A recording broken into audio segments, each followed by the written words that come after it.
నేను MS academy నుంచి మాట్లాడుతున్నా. మా పోరోళ్ళు చూడండి రోజు ఉరుకుతున్నారండి, మామూలు వాళ్ళ గోస కాదు. ఇక్కడ హాస్టల్ ఎంత బాధపడుతున్నారంటే ఆ ఫీజులు కట్టలేక రోజు నేను చూస్తుంటే నాకు ఏడుపు వస్తుంది. అలా అని నేను వారం ఒక్కసారి 2 సార్లు అరటిపండు పోస్తున్నా. పాప వాళ్ళ బాధ చూడలేక డిహైడ్రేషన్ అవుతుంది ఈ ఎండకి ఉరకలేక. మీరు ఒక రేవంత్ రెడ్డి అన్న గారు మీకు ఒకటే కోరుకుంటా, నేను ఒక పెద్ద అభిమానిని.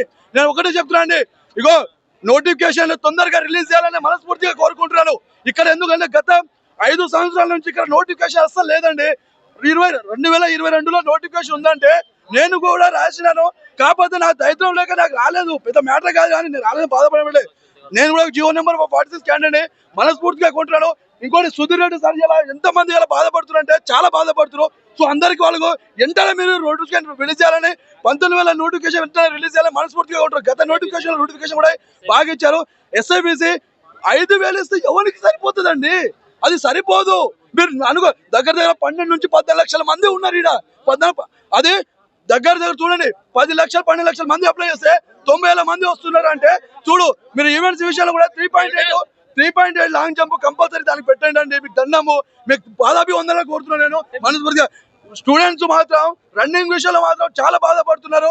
ఒక ప్రాపర్ గా ఒక గ్రౌండ్ లేదు. ఏం లేదండి, నేను మార్పు ఒక గ్రౌండ్ లేదండి. ఒక గ్రౌండ్ కోసం మనస్ఫూర్తిగా చేయండి అండి. దీనికోసం ధన్యవాదాలు. మా నిరుద్యోగులకు వెంటనే రిలీజ్ చేయాలని మనస్ఫూర్తిగా కోరుకుంటాను. Thank you very much. లేదండి,